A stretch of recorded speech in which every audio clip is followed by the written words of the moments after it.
films na sinulat niya, kita-kita, mga ganyan-ganyan. Yung ba yun? Tama ba yun, direct? Yung kita-kita po, I was language consultant kasi studying in Japan, so they needed ang dialogue coach for both Empoy and Alex. Pero marami kami sinulat din ng mga drama, ng mga script. Yes po. I'm originally from Star Cinema. Oh, Yes. okay. So, my very first hit was the original ng Tangina. So, I was both creative and one of the writers po. Kasi ngayon parang nag-shift ka ngayon. Sinong sumulat ng Kalikot?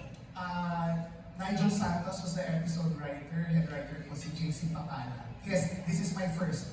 I've been with Viva for the last 9 years as creative consultant for both Viva Max. No, before Sari, we started Sari Sari with the latest Finest. So I was with Sari Sari for 5 years. So medyo wholesome na edgy po out of the box. Then when this test passed on, lumipat kami sa Viva Max and Viva One. So actually, inano ko to, ini-restrain ko yung sarili ko from directing a Viva Max project because, binitawan ko pa nga ako sa dati kong boss kasi sabi niya, Terry, as much as possible, kasi alam niya na ang branding ko, wholesome, mainstream, based from where I came from. So sabi niya, hanggang kakayanin mo, sabi niya, pwede sana huwag kang mag-direct ng Viva Max. Not for anything else. So I just had to hold on to the dying wish of my beloved boss. So it took me 2 years before I had the courage, yes, that's the word, the courage to be able to direct a Viva Max project. So, marami bang pinitch sa'yo or pinresent sa'yo ng mga stories para gawin mo for Viva Max? Hindi po. Actually, sabi nila, nagsabi ako ng intention ko pagpasok ng 2024, tapos inalok nila itong project na to. Nung nabasa ko po, siguro talagang providential na ang ganda ng kwento, ang ganda ng pagkasulat. They just had one draft of treatment and one draft of script. Tapos ako na lang ang nag-tweet, then nag-shoot po kami. So, naswertehan ko po talaga ng magandang materials. At mas lalo ko naswertehan because I had these 2 women as my lead actors. So, kumusta yung tuwing na mga-share ng actors? Alam mo, Masunurin pa talaga sila. Oh yes, you have to watch out for these 2 women. May na-shock na nga kasi doon sa trailer dito, may virgin kasi kami katabi dito. Siya sanay, charot.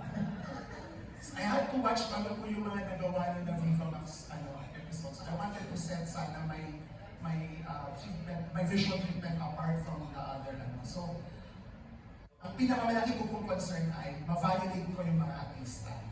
So, nag-workshop po kami 2 days before kami nag-grind. Tapos tinanong ko sila, sabi ko, we have to lay out the rules of the game. Ano ba ang kaya at hindi nyo kaya gawin? Ano ba ang pwede hindi nyo pwede gawin? Ano ba ang gusto at hindi nyo gustong gawin?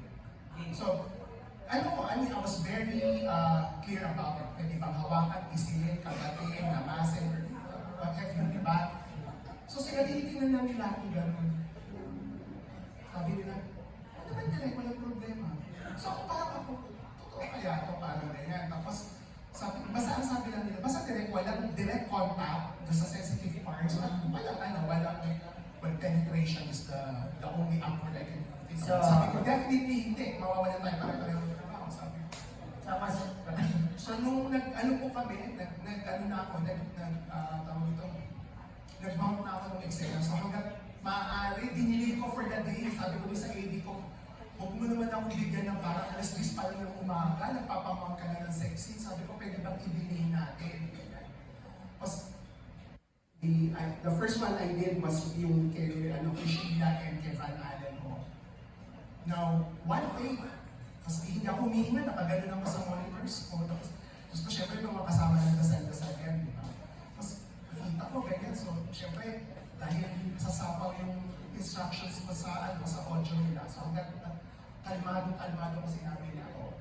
Kasi, diniscuss ko naman sa kanila kung anong requirement kong positions or how I wanted to be, di ba? Tapos yung mga detalye, kayo na bahala ka. Alam nilang galaw.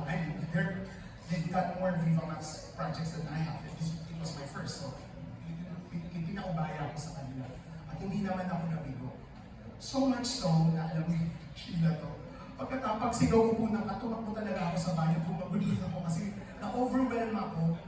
Dahil hindi po ito, dahil nga hindi yun ang orientasyon ko sa paggawa ng pelikula at television. Kaya, So talagang nakaka-overwhelm. Na sila, tinitingnan lang nila ako. Dahil ano nangyari sa ko kaya sila? Ba't kami iiyak? So, sila pa ngayon yung, sila yung na-bother for me. Pero sabi nga ni Van Allen, sabi niya, direct happy kami kasi the mere fact na na-overwhelm ka, ibig sabihin, may dating sa'yo yung the way we acted out the scene. Which is true. So, if only for that, I'm very, very grateful to my actors. so wala naman po pala kaming bawal kung ano mga pwedeng kalikutin sa kanila. Ah, yes po. Yes po. May tanong ko dito sa direct. Sino daw po yung former boss mo? Tess Fuentes. Ah, si Ms. Tess. Okay, sige po. Okay, thank you and good luck po. Maraming salamat. Thank you very much. That was Miss Pilar Mateo Cata and Showbiz 24/7. Up next, we have Stephanie Nye of Daily Tribune. Hi there. Here. Sorry, hello. Direk, ano yung inspiration niyo doon sa plot? And ano yung kakaiba na maito-offer nitong kalikot kumpara sa ibang mga Viva Max films? I don't want to criticize the other projects, pero for the most part kasi parang sabi ko nga doon sa boss ko ngayon kay Bad Rosario, sabi ko, I want the sex scenes to be intrinsic to the story. Hindi lang basta nag-sex, parang ganyan, di ba? So, as much as possible, tinry ko bigyan ng maayos na backstory yung mga characters, tapos ano yung motivation for having to go through such a scene or having to go through such a relationship with the other characters. If there's one thing I can promise given my background, it's decent storytelling. So I tried my best to as decently tell this story as decently as I could. So direct, mas nag-focus kayo sa characters. Kumbaga character-driven siya. In a sense, yes. And that's what I'd like to think to be a value added to this particular episode. Kasi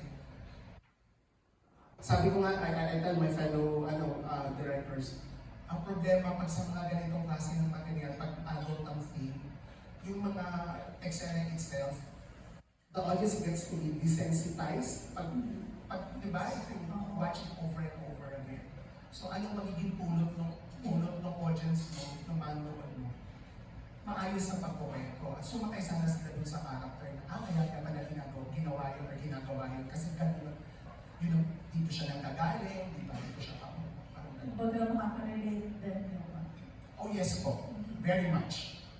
Okay. Thank you, Direk. For the stars naman, kay Sheila and Miss Ara, kayo ba yung mga type ng mga actresses na collaborative?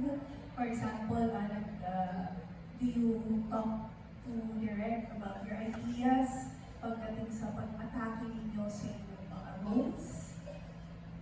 Oo naman po, kasi ako, curious akong tao. So, pag may, kahit hindi ako kausapin ng direction, talaga yung hahabulin ko. So, ayun, alam rin naman nila na every time like we get a break, ganyan, lunch or dinner, so nakikihangat kami sa kanila. And sabay-sabay kami kumain. And yung walang, hindi ako naiilang sa fraud, yan, kay Direk lalo. Dahil nung first time ko po siyang na-meet, nagdadaldalan na talaga kami. So, naging magaan yung loob namin, kaya hindi ka, no inhibitions na parang, ay shucks, okay lang ba naitanong ko sa kanila? Hindi, gagawin ko na lang. Hindi, wala pong ganun. So, very open kami.